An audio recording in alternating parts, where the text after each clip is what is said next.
You to the tube. This is Pro Momo Gaming back at it once again with that killer 2K24 news. Today we're talking about the offensive side, the new updates according so they say the new updates to 2K24 offensively. They say the shot timing has been adjusted, so sometimes when you're playing, depending on which jump shot you selected, there was a variable to the shot time, and sometimes it would be slower than normal, sometimes be faster than normal. It adjusted during the game in different situations, side to side, leaners, blah blah blah, different kind of pull-ups, all that kind of fun stuff. So now that they're saying that shot timing, the variability, the stability of the shot timing will now have a grade in your jump shot, which makes it available for the user to see what kind of variables you'll have, or what the difference in variables for the jump shot that you select or that you create. So now you'll have a grade. So similar to how fast your shot release is, all those other kind of technical parts of creating a jump shot, your height of the release, the quickness of the release. You know, you're going to see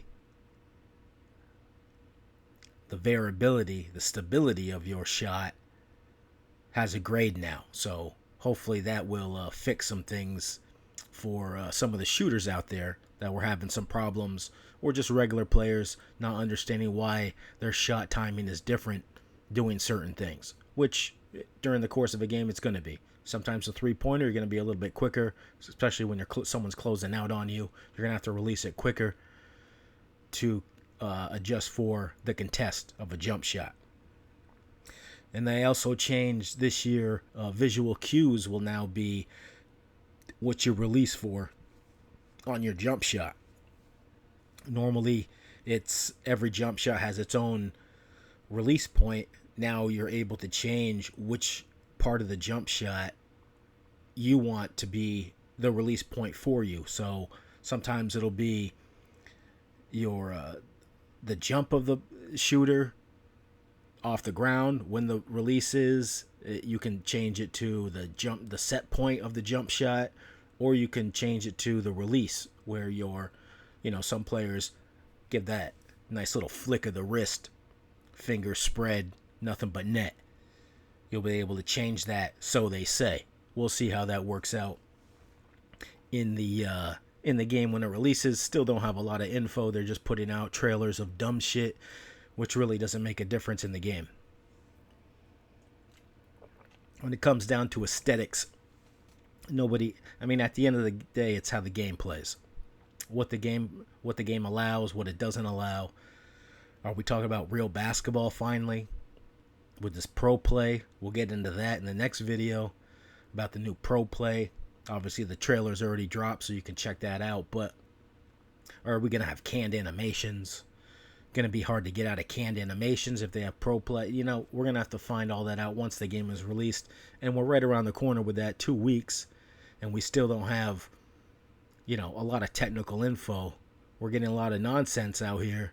But does it really apply and affect the game in a positive or negative? So hopefully we'll be able to check that out once it's become available to us. So that's with the visual cues. You'll be able to change between 3 different things: the jump, the set point of the shot, and the release. So you'll be able to make a determination. A lot of people are probably going to go with release to start with, but you never know. There might be a glitch at the beginning where, it's easy to tell when the jump, or maybe it's the set point. There's a different kind of things that are going to change throughout there's always a meta. There's always nonsense within the game that people take advantage of. The ones that consider themselves the best 2K players are the ones that cheese the most. The best cheesers are the best players. It's not playing real basketball. It's a gimmick. I don't trust it. I don't know if anybody else trusts it. I know a lot of the people, the YouTubers out there, like to think that they're awesome, but they just spam glitches in the game. They talk about adapting. You complain about it. You say, oh, this is not real basketball. And they say, you got to adapt. Well, I don't adapt. There's nothing to adapt to. If you play real basketball, I consider you, a gamer. I don't need to find a glitch in the game to consider myself a good 2K player. I know how to go down the court, get people open without the ball. I know how to hit shots. I know what a good shot is. I know that 2K23 allowed players to just dribble all around, then take fadeaway threes. And they consider themselves good players because they're able to just spam dribbling all over the place and take fadeaway threes. I don't know if that's a good player or is that taking advantage of the game. Because you're able to cheat the system, do you feel good about yourself? And a lot of these people do because that's the only thing they have in their life. It's playing 2K. So what are you going to do about that? And similar to the cheese in 2K23, they say that they have, we talked about this in the last episode, buffing and nerfing. They say they have nerfed three-pointers, fadeaway three-pointers. So we'll see a big change in fadeaway threes this year. That would be a good sign. Maybe that promotes actual basketball play. That would be an interesting thing. So they say they have nerfed fadeaway threes, but they have buffed mid-range jumpers, fadeaways. So we'll see how that affects the basketball play. Are we just going to have a bunch of two-pointers now? Along with the fadeaway threes being nerfed, they've talked about the new dribbling. So now the adrenaline bars, you usually get 3 bars at the bottom of your stamina bar. And that this year, 2K23, whenever you did special dribble moves with turbo and the right stick, you were going to lose a bar when you perform special dribble moves. Well, now that's being taken away. What happens with your adrenaline bars now is if you get bumped by a defender, and we don't know if that's driving or is that side to side at the top of the key. If you're getting bumped defensively, if you're being guarded tightly by the defender or well by the defender, is that going to affect these adrenaline bars? Mike Wang Beluba, at Beluba Twitter if you want to get a hold of him, has been very vague. There's a lot of interesting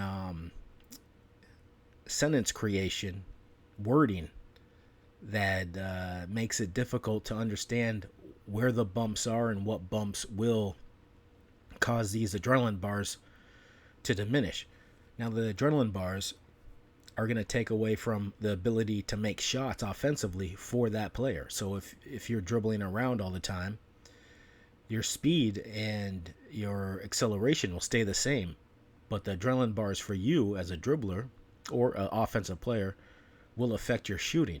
So if you lose all those bars, or 1 or 2 of them, your shooting ratings will decrease, which I think promotes better basketball play, more realistic basketball play, and maybe clamps down on some of this cheese basketball that is run rampant through this community and has allowed some of these people to have such an ego that they think that people have to adapt to become cheesers to be successful in playing this game.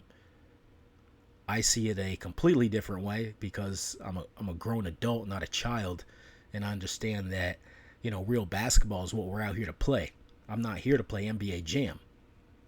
I mean, I understand on NBA Jam I'm going to get crossed over, someone's going to become on fire, you're going to see a 920 cartwheel dunk, rims are going to, backboards are going to shatter every game. I understand that going into the game.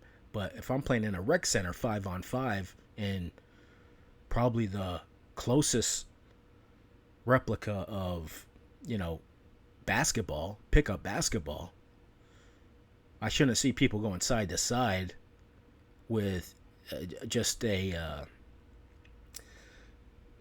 moves that don't exist in real life.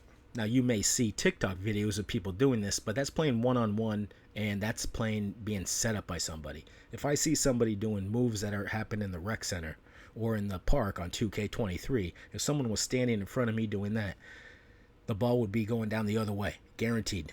There would not be a professor move and all that kind of nonsense. That's a setup. That's not real life. That's not 5-on-5 basketball. That's not what we're here to play. It's called NBA 2K23, not and one NBA 2K23, not NBA Jam. It's called NBA 2K23. Now, 2K23 might be going that route. They might want that. There are quite a bit of animations that they've allowed in the game that make these things happen. So hopefully we get rid of some of that garbage that creates these misled, unfortunate children that think that they are top dogs when they're just cheating the video game system. So congratulations to you for that. So at the end of it, we're talking about TakeOver. Now, TakeOver this year, you're supposed to be able to choose what kind of takeover you want in game. Could be physicals, defense, offense, shooting, driving, all these kind of things. You'll be able to playmaking. You're going to be able to change your takeover depending on how the game's playing for you, what you want as a team, maybe. Also, with team takeover, you're able to choose two different. You're able to change two different attributes: physicals, playmaking, shooting, driving, defense. You'll be able to make that decision on the fly, adding 10, plus 10 to all those attributes while you're playing. Also, with that, we don't know for certain, but Mamba Mentality is going to allow you to have plus 10 in all. If you get team takeover, you're going to get plus 10 in all attributes. So it doesn't matter which ones you choose. All 5 takeovers will be allowed for the team, which should be interesting. Will be available for the people with Mamba Mentality, which may or may not be part of the Mamba moments that are part of 2K24, similar to the Jordan challenges in 2K23. So we'll see. Just like I said, we'll see this is what they say. We'll have to see. We'll have to see if that's actually part of the game, how it's implemented, and how it works. It may be a bad system. It could be fuckery. Could be nonsense. Could be a bad game. You never know. There could be glitches that just make the game unplayable, just like the servers at the beginning of the year make it very difficult to even log in and start your career early. Probably takes till 4 o'clock in the morning on Friday to, start playing your My Career if that's the route you're going to go. We're going to get into the news of the season pass in the next video, pro play information, and pay to play. Big topic at the end of this week. A lot of news coming out that way. Mike Wang has been very quiet on that front, so we'll see what happens. I can't wait to see. We're only a few weeks away. I heard my main man might be coming back to 2K. We'll see what happens. Thanks for everybody for joining today. I'm Reese45. You can see at the bottom of the screen. Instagram, Twitter. Don't be afraid to contact. If you have any questions, any information, you have a gripe, you have some beef, let us know. Any ideas you have. Don't forget to like and subscribe. We're on our way to 1,000, get monetized. And just try to make the game better. Try to get involved as much as we can this year. My team, big time, My Career, simultaneously trying to get it done. Shout out to everybody out there. We appreciate it. This is Reese45 signing out. Stay good, y'all. Peace.